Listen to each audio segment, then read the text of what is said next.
Okay, so data privacy. It's a big deal, right? Absolutely. I mean, it seems like every other week there's a new data breach, some new hack. It makes you wonder if anything digital is really safe anymore. You're not wrong to be thinking about that. Data security is a huge bulky concern right now. And, with all the buzz around homomorphic encryption, it can feel like we're right on the verge of this cybersecurity revolution or something. Right. Homomorphic encryption. It's like this futuristic thing. I mean, I kind of get it. It lets you work with data without actually, decrypting it, which sounds great for security and all. It is. It's a very fascinating concept. Imagine this. You can analyze sensitive stuff, like medical records or financial transactions, but you never actually expose the underlying data. Wow. That's the real promise of homomorphic encryption. But there's always a but, right? Hmm. Isn't it really computationally intensive? Well, there's always a trade-off, right? And in this case, yeah, it's usually between security and speed. Makes sense. Like, homomorphic encryption is crazy powerful, don't get me wrong, but it can be super slow and expensive to actually implement, So finding the right balance is key. as with most things in life. Which, speaking of keys, brings us to today's deep dive, right? OmniIndex.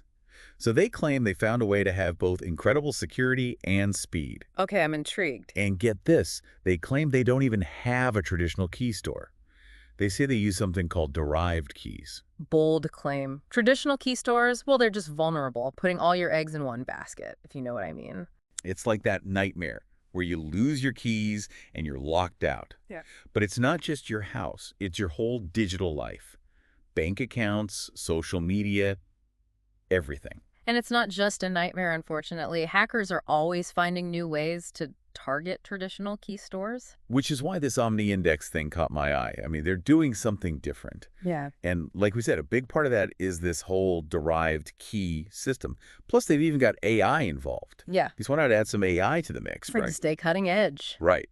They call their AI, get this, Boudica. Okay, that's kind of cool. Very high-tech, very futuristic. So it sounds like they've got this two-pronged system in place. Yeah, seems like it. For the everyday stuff that you access regularly, they've got the standard decryptable encryption, pretty much like everyone else. But for stuff like securing searches and analysis, that's when they go all in on homomorphic encryption. So they're really going for Fort Knox level security with the really important stuff, huh? Mm. But how do these derived keys even work? And what's Boudica got to do with all this? Ah, so that's where it gets really interesting. Lay it on me. OmniIndex uses a 5-step process for generating unique keys.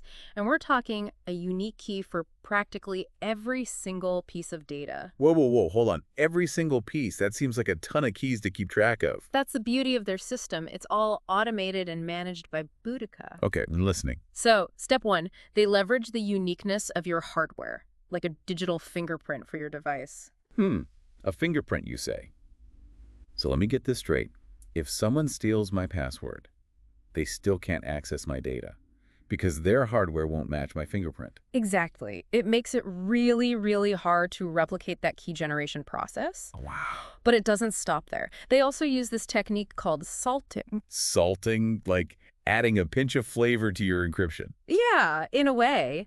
They basically add random data to the key, which makes it even harder to guess. Imagine trying to solve a jigsaw puzzle, but the pieces keep changing shape. Sneaky. Right. Okay, so they start with your unique hardware, then they sprinkle on some salt, make it extra spicy for the hackers. What's next? This is where those big numbers you mentioned come into play. They put that key through a whole bunch of transformations, over 2,000 passes for the initial password alone. 2,000. Yep. Then another 1,000 at least for the salt itself. And then finally, a derivation function runs another, get this, 2,000 plus times to generate that final encryption key.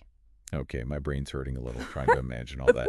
It sounds ridiculously complex. I mean, is all that really necessary? Do they, going a bit overboard here? That's a great question, and it really gets to the heart of this whole security versus practicality debate. Right. Because what good is Fort Knox level security if you can't even access your own data when you need to? Exactly. And that's what's so interesting about what OmniIndex is claiming they've achieved. Okay, so tell me more about that. How do they make sure things are still fast and easy to use with all this encryption going on? So homomorphic encryption, we were talking about how it lets you search data without decrypting, right? Yeah, like finding a needle in a haystack, but you don't even have to touch the hay. That's a good way to put it. And that's the key to how OmniIndex can achieve such speed. They've basically translated their data into a format that their system, their AI, understands instantly. They call it native machine language search. It's like having this super-powered search engine that, also respects your privacy. So wait, does that mean they've taught an AI to read machine code? Because Well, not exactly read in the traditional sense. It's more like they've created a system where the AI and the data can speak the same language, so there's no need for translation, no decryption necessary for searching and analysis. okay, that's pretty slick. But what about the practical side of things? We were talking about how they managed to do all of this without sacrificing speed. Right. Usually when you're talking about this level of encryption, you're also talking about things slowing to a crawl. Yeah, for sure. But OmniIndex, they claim their system is actually incredibly smooth. And that's really where Boudica comes in. So it's not just about generating the keys then. Nope. It's way more than that. See, Boudica, it manages the key generation, sure, but it also optimizes that whole encryption and search process. So Boudica is like the conductor of this whole orchestra of encryption, making sure everything's in sync, everything runs smoothly. Exactly. It's like constantly learning and adapting, finding the most efficient ways to do everything, to encrypt, store, retrieve data. And because they've got each piece of data with its own unique key, well, it means you only need to access what you need. You don't have to decrypt everything just to find one little thing. Okay, now that is a huge advantage over traditional systems, right? Like where you often have to decrypt massive chunks of data just to find one specific thing you're looking for. Huge. Imagine having thousands of these little tiny safes, each one with its own unique key. You wouldn't need to unlock every single safe just to find one specific item, right? That's the kind of efficiency OmniIndex is going for. So to recap, they've got this multi-layered approach, unique keys for everything, Boudica running the show behind the scenes. It all sounds very, very secure.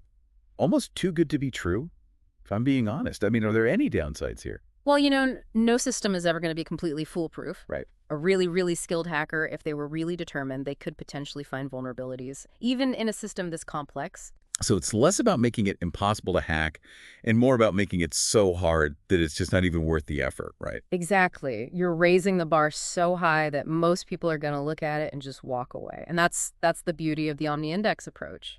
Even if, let's say, a hacker, they somehow get their hands on one key, it only gives them a tiny bit of data. It's like finding the key to one room in a giant mansion.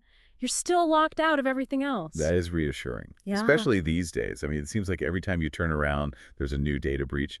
But this whole system, I mean, this level of complexity, it has to come at a price, doesn't it? Well, there's always a trade-off.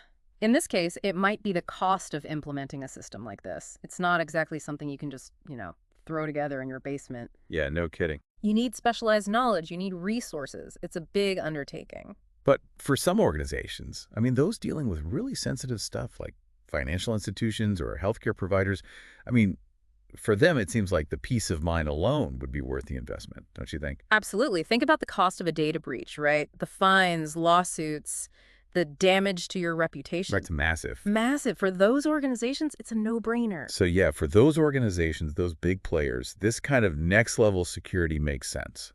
But for the average person, like, should we all be demanding this kind of protection for our data? That's the million-dollar question, isn't it? And it brings us to this really important point about data security as a whole.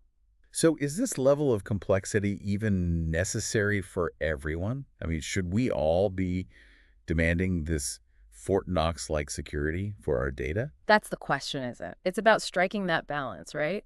For most people, I think the standard security that you get with those, reputable companies, it's probably enough. Yeah. I mean, you got your strong passwords, two-factor authentication, that kind of thing. Those go a long way. Right.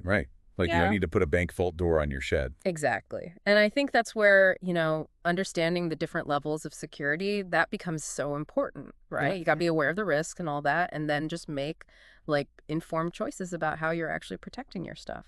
So this goes beyond just OmniIndex and their system then? Oh, absolutely. This is bigger than just them. It's about how we think about data privacy and security as a whole. It's got to change. Just a wake-up call or something, right? It is. OmniIndex is kind of pushing the boundaries here, which is exciting.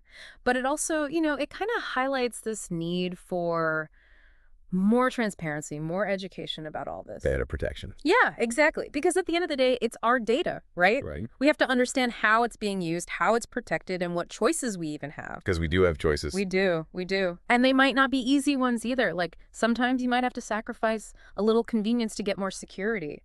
Or the other way around. It's about finding that sweet spot. You don't want to be too cautious, but you also don't want to bury your head in the sand. 100%. And I think that's where these kinds of conversations, like what we're doing here, that's where it's at. The more we talk about all this, the more informed we're all going to be. As individuals, as a society, everybody. Well said, well said. It's definitely been a deep dive today. We covered a lot of ground. Derived keys, the future of data privacy, everything in between. The whole shebang. So, as we wrap up our look at OmniIndex, here's something to think about. In a world where data is king, how do we find that balance, that sweet spot between security and practicality? I mean, is it worth the risk?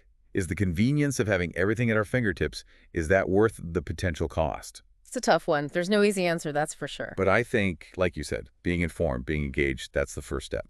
So keep those conversations going, folks. Yeah. And on that note, this has been The Deep Dive. Until next time.